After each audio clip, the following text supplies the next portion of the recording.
L'ignorance mène à la peur mène à la haine conduit à la violence. Il s'agit de la citation d'Averroès.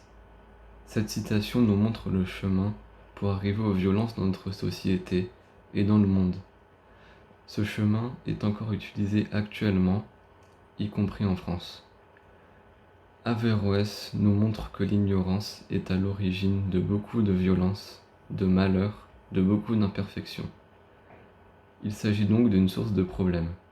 L'homme, en général, a des connaissances, notamment grâce aux médias et à l'école, mais il est impossible de tout connaître, car il y a énormément de choses à savoir. Le savoir, avec la méfiance, serait donc les clés d'un monde parfait, sans peur ni haine, où tout le monde serait égal et où la paix régnerait. En effet, si les gens connaissaient les situations et comprenaient les choix faits par les autres, et s'ils arrivaient à reconnaître le vrai du faux, il y aurait moins de violence et les gens accepteraient mieux les étrangers et leurs différences avec eux. Mais un monde parfait serait impossible à avoir, car malheureusement, 60% de la population mondiale vit sans Internet, qui est une source d'information importante, et 61 millions d'enfants sont déscolarisés. Il y a donc un très faible accès à l'information. Et ce manque de connaissances peut être utilisé contre nous pour nous faire croire des choses fausses, des fausses informations. Depuis longtemps, les hommes politiques nous ont manipulés pour arriver à leurs objectifs. Ils utilisent tous les moyens possibles et imaginables pour faire adhérer le public et le faire agir comme ils le veulent. Cette technique, c'est la propagande. À cause de cela, les populations sont mises dans l'ignorance sur beaucoup de sujets. Dans certains cas, ils peuvent avoir de la haine envers des personnes accusées de mal intentionnées. Pour faire avancer la propagande, la peur, les fausses informations, les campagnes de diabolisation ou encore les cultes de la personnalité sont utilisés. L'ignorance mène à la peur. Toutes ces violences commencent donc par l'ignorance. L'ignorance sur les origines, les religions et les inconnus peut nous faire voir certaines personnes comme des menaces. En Allemagne, pendant le règne d'Adolf Hitler, la propagande qu'il a mis en place a dirigé le peuple vers de l'antisémitisme, qui est une forme de racisme envers les juifs. L'origine de ce racisme provient de l'idée que la race aryenne est la plus idéale de toutes, alors que la race juive serait la pire à cause de ses origines. Les Allemands avaient l'obligation de ne pas les fréquenter, car ils étaient définis de dangereux. Ils étaient nuisibles pour eux et pouvaient détruire leur race. Il y a eu des rumeurs envers eux pour faire peur aux Allemands, comme les faits qu'ils utilisent le sang des enfants chrétiens pour faire des rituels religieux. Pour prendre un exemple plus récent, les djihadistes, qui sont des guerriers islamistes, ont fait des propagandes par internet. Il est très facile de faire de faux documents ou de faire des modifications. Ils font des discours extrémistes, sans preuve et avec des faux documents.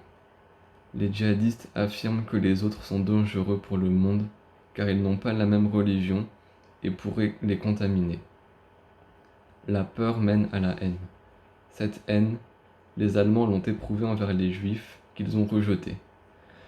Ils accusaient les Juifs de tous les malheurs qui arrivaient en Allemagne, comme pour les meurtres ou les épidémies. L'Union des étudiants allemands dans les universités refusait d'ailleurs leur présence au sein de leurs écoles. 76% de leurs élèves étaient pour cela. La presse nazie encourageait le boycott des entreprises juives. Et enfin, il y a l'exemple de l'affaire Dreyfus, qui a été jugé coupable uniquement parce qu'il était juif et avait reçu de fausses dénonciations envers lui, uniquement pour cette raison. La peur pousse les gens à vouloir se débarrasser des autres par tous les moyens possibles. La haine conduit à la violence.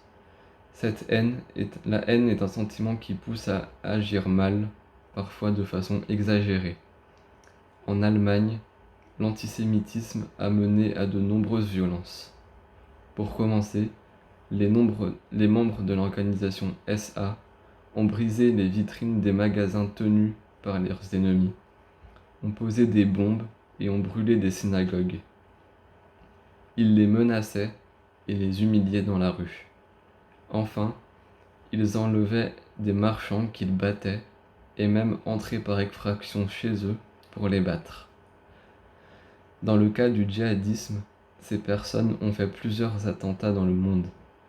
Prenons par exemple les attentats du 11 septembre 2001, qui a fait plus de 3000 morts et qui est un des événements emblématiques du terrorisme. Mais il y a aussi eu l'attentat du 13 novembre 2015 à Paris et très récemment au Sri Lanka en avril 2019. Il y a eu un tas de meurtres et de violences dans les différents cas cités. Mais cela valait-il vraiment le coup de faire de mal juste parce que des gens sont différents de nous et qu'ils n'ont pas les mêmes opinions ou croyances que nous? Le chemin décrit par Averroès pour arriver à la violence serait donc vrai. La propagande agit contre nous et pour notre mal. Sans cela, nous vivrions dans un monde où la paix ne serait pas omniprésente, mais où elle aurait plus d'ampleur. La faute de cette terreur est en partie à cause du regard que nous portons sur les inconnus, que ce soit de notre faute ou à cause de l'influence des idées d'un autre. Il faut donc se méfier des opinions de chacun et oser dire aux gens la bonne vision des choses. Et comme dirait un monsieur nommé Roland Pompon, il suffirait de changer notre regard pour qu'il y ait la paix dans le monde.